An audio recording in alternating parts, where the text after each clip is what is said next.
Symbols बहुत powerful हो सकते हैं। ये होप इंस्पायर कर सकते हैं, प्राइड इवोक कर सकते हैं, मगर कभी कभी ये डार्क और भयानक चीज़ों में भी बदल जाते हैं। आज हम एक ऐसे ही सिंबल की हिस्ट्री को समझने वाले हैं, द स्वास्तिका। एक वक्त पे ये गुड फॉर्च्यून और स्पिरिचुअल सिग्निफिकेंस का सिंबल था, लेकिन इसे एक डार्क मिलिट्री ने करप्ट कर दिया।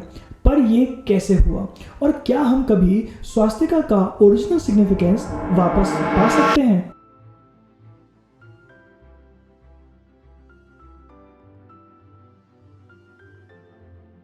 स्वास्तिका दुनिया का सबसे पुराने सिंबल्स में से एक है, जिसकी हिस्ट्री हजारों सालों और कई सिविलाइजेशंस तक फैली हुई है। स्वास्तिका शब्द खुद संस्कृत से आया है, जिसका मतलब है गुड फॉर्च्यून या वेलबींग, लेकिन इसका यूज सिर्फ इंडिया तक ही सीमित नहीं है। एंशिएंट मेसोपोटामिया वेस्ट एशिया का एक हिस्टोरिकल रीजन है, जिसे आज हम इराक के नाम से जानते हैं। वहाँ स्वास्तिका कॉइन्स पे कॉमन डिजाइन था और ये टेम्पल्स और घरों पे भी क्रेव किया जाता था। नॉर्थर्न यूरोप में ये सिंबल नॉर्स गॉड थोर से जुड़ा है, जो स्टॉर्म और थंडर को कंट्रोल करते थे। जर्मन आर्कियोलॉजिस्ट हेनरिच शुलीमैन ने जब ancient city of Troy discover की, तो उन्होंने अपनी खोज में स्वास्तिका भी पाया। उन्होंने ये थ्योरी बनाई कि एक कॉमन यूरो एंशिएंट सिविलाइजेशन ने स्वास्तिका को अपने रिलीजियस वर्शिप में यूज किया है, और जो पूरे एशिया और यूरोप में फैला है। एशिया में स्वास्तिका का सिग्निफिकेंस डीपली स्पिरिचुअल है। बुद्धिज्म में ये बुद्धा के इंटेलेक्ट को रिप्रेजेंट करता है और अक्सर स्टैचूज और टेम्पल्स में पाया जाता है। जैन्स के लिए स्वास्तिका उनके 7th सेंट का सिंबल है। अर्ली क्रिश्चियंस ने भी स्वास्तिका को अपनी आर्ट में यूज किया। मोहनजोदारो और हड़प्पा, जो आज के पाकिस्तान में हैं, वहाँ के एशियन रूइंस में स्वास्तिका के आकृति वाले सील्स भी मिल चुके हैं। National museum of history of Ukraine में एक मैमथ की एक मूर्ति है, जिस पर स्वास्तिका पैटर्न है और जो 15,000 साल पुराना है। 19th सेंचुरी तक आते आते स्वास्तिका ने यूरोप में पॉपुलैरिटी गेन करनी शुरू की, खासकर जर्मनी में। हेनरिच शुलीमैन की ट्रॉय में स्वास्तिका की डिस्कवरी ने इस इंटरेस्ट को और बढ़ा दिया। उन्होंने बिलीव किया कि ये सिंबल एक कॉमन थ्रेड था, जो काफ़ी एंशिएंट सिविलाइजेशंस को लिंक करता था। ये थ्योरी नीटली फिट हो गई एक सुपीरियर आर्यन रेस को आइडिया में, जो आज के प्रेजेंट डे ईरान से यूरोप और इंडिया तक फैली थी। इसके नतीजे में स्वास्तिका एक पॉपुलर सिंबल बन गया, जो यूरोप के एंशिएंट पास्ट को रिप्रेजेंट करता था। कोका कोला से लेकर कार्लसबर्ग बियर बोतल तक और इवन बॉय स्काउट और गर्ल्स क्लब ऑफ अमेरिका तक स्वास्तिका हर जगह था। उस वक्त इसे एक पॉजिटिव सिंबल माना जाता था और अभी तक डार्क फ्यूचर से बिल्कुल डिस्कनेक्टेड था। लेकिन यहीं से इस सिंबल का डार्क टर्न शुरू होता है। 20th सेंचुरी में शुरू में Swastika far right nationalist group के द्वारा जर्मनी में को-ऑप्ट होने लगा। हैकन या हुड क्रॉस के नाम से जानने वाला स्वास्तिका एक रेशनली प्योर जर्मन स्टेट का सिंबल बन गया। जब 1925 में एडोल्फ हिटलर ने मैं कैंप लिखा, तब स्वास्तिका नाजी पार्टी का एक पक्का सिंबल बन चुका था। हिटलर का ऑब्सेशन स्वास्तिका से सिर्फ इसके विजुअल इम्पैक्ट के लिए ही नहीं था, बल्कि उसके कॉन्सेप्ट को रिप्रेजेंट करने के लिए भी था। उसने एक ब्लैक स्वास्तिका व्हाइट सर्कल पे रेड बैकग्राउंड के साथ as a Nazi flag choose किया। ये कलर्स पुराने इंपीरियल जर्मन फ्लैग को इको करते थे और स्वास्तिका एक रैशनली प्योर आर्यन जर्मनी के आइडल को रिप्रेजेंट करता था। और जब हिटलर 1933 में पावर में आया, तब ये फ्लैग सभी गवर्नमेंट बिल्डिंग पर लगाए गए और एक टेरिफाइंग का सिंबल बन गए। स्वास्तिका नाजी मिलिट्री के हॉरर से जुड़ गया। जैसे ही हिटलर की गवर्नमेंट ने न्यूरेमबर्ग रेस कानून पास किया, जिसमें ज्यूइश के वोटिंग राइट्स छीन लिए गए और उन पर काफ़ी जुल्म भी किए गए, तब Swastika Nazi uniforms, propaganda poster और पब्लिक स्पेसेस पर दिखाने लगे। और ऐसे ये सिंबल हेट्रेड और जेनोसाइड के साथ हमेशा के लिए जुड़ गया। अब हिटलर ज्यूइश से इतना हेटेड क्यों करता था, ये एक अलग टॉपिक है। अगर आप इस पे एक वीडियो चाहते हैं तो मुझे कमेंट्स में बताइए, मैं इस पे एक अलग वीडियो ज़रूर लेके आऊँगा। अब टॉपिक पे आते हैं। नाजी जर्मनी के डिफीट के बाद स्वास्तिका यूरोप के काफ़ी कंट्रीज़ में बैन कर दिया गया। आज के यूरोप में स्वास्तिका का डिस्प्ले इलीगल है।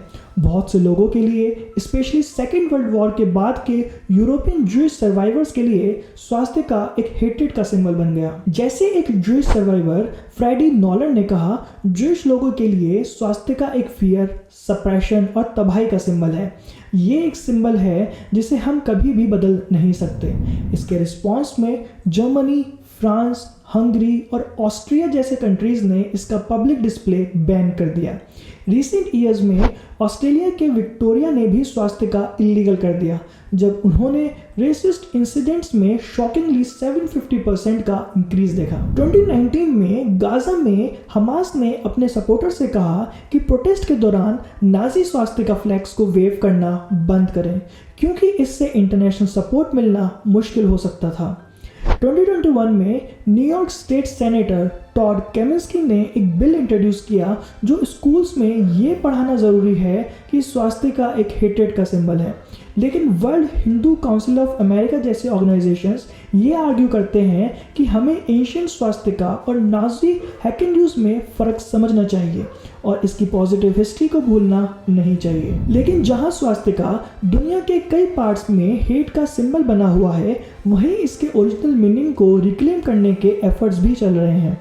इंडिया में स्वास्तिका अब भी सन गॉड का सिंबल बना है जो अक्सर घरों में, शॉप के दरवाज़ों पे, व्हीकल्स और वेडिंग्स में देखा जाता है। ये एक वेलकम, प्रॉस्पेरिटी और गुड फॉर्चून का साइन है। अजय चतुर्वेदी, जो lost wisdom of the Swastika के ऑथर हैं, एक्सप्लेन करते हैं कि इंडियन फिलॉसफी में स्वास्तिका एक पूरे स्टेट ऑफ बीइंग को सिंबलाइज करता है, the fourth state of consciousness, जो वॉकिंग, स्लीपिंग और ड्रीमिंग से बियॉन्ड है। उनका मानना है कि हिटलर का स्वास्तिका यूज़ करना एक मिस रिप्रेजेंटेशन था जो इंडियन कल्चर में इसके डीप सिग्निफिकेंस को कम कर रहा है। पूरी दुनिया में ऐसे इनिशिएटिव्स हैं जो लोगों को स्वास्तिका के ट्रू ओरिजिन्स के बारे में एजुकेटेड करते हैं। 1993 में जूइश आर्टिस्ट एडिथ ऑल्टमैन, जिन्होंने अपने ग्रैंड पेरेंट्स को सेकेंड वर्ल्ड वॉर में खो दिया, उन्होंने वॉल पे एक गोल्ड स्वास्तिका बनाया जिसको उन्होंने नाम दिया reclaiming the symbol, the art of memory. उनका इंटेंशन था स्वास्तिका को न्यूट्रलाइज करना ताकि कोई भी इससे इविल एसोसिएट ना करे और इससे कभी भी फेयर ना करे। लेकिन ये एफर्ट्स कंट्रोवर्सी से नहीं बच पाए। 2020 में एक यंग इंडियन स्टूडेंट सिमरन टुटुस्कन ने यूएस में बैकस्लैश फेस किया जब उन्होंने स्वास्तिका को एक पीसफुल सिंबल पोर्ट्रे करने की कोशिश की। उन्होंने अपनी पोजीशन क्लैरिफाई करनी पड़ी और किसी भी अनइंटेंशनल गलतफहमी के लिए माफ़ी भी मांगनी पड़ी। 2021 ओलंपिक गेम्स से पहले जापान ने अपने टूरिस्ट मैप्स में ट्रेडिशनल स्वास्तिका, जैसे जापान में मांजी सिंबल बोला जाता है, उसे रिप्लेस करने का डिसीजन लिया, जिसकी जगह पगोडा आइकन इंट्रोड्यूस किया। ये डिसीजन एक डिबेट को स्पार्क कर गया जो हाईलाइट करता है कि कल्चरल सिंबल को जब कॉन्टेक्स्ट के बाहर से अडॉप्ट या मिसअंडरस्टैंड किया जाता है तो कितनी डिफिकल्टीज अराइज हो सकती हैं। तो अब स्वास्तिका का फ्यूचर क्या है? जैसे ब्रायन लेविन पॉइंट आउट करते हैं, स्वास्तिका का रिसेंट और wide spread use Nazi symbol के रूप में इसकी हिस्ट्री पर हमेशा एक शैडो कास्ट करेगा, लेकिन इसका मतलब ये नहीं है कि हमें इसके ओरिजिन के बारे में सिखाना बंद कर देना चाहिए या सिर्फ हेट का सिंबल बने देना रहना चाहिए। हमें सिंबल को समझने का स्कोप बढ़ाना चाहिए, उनके ओरिजिन और कैसे ये इवल पर्पस के लिए कोऑप्ट हो सकते हैं, ये सब ज़रूरी है। स्वास्तिका की कहानी एक पावरफुल रिमाइंडर है कि सिंबल को कैसे ट्विस्ट किया जा सकता है, लेकिन ये एक कॉल भी है कि उनके पॉजिटिव मीनिंग को रिक्लेम किया जाए। स्वास्तिका की हिस्ट्री कॉम्प्लेक्स और मल्टीफेसेड है और ये एक पोटेंट सिंबल है ह्यूमन हिस्ट्री के डुअल नेचर का, जो ग्रेट गुड और इमेंस इविल दोनों के लिए कैपेबल है।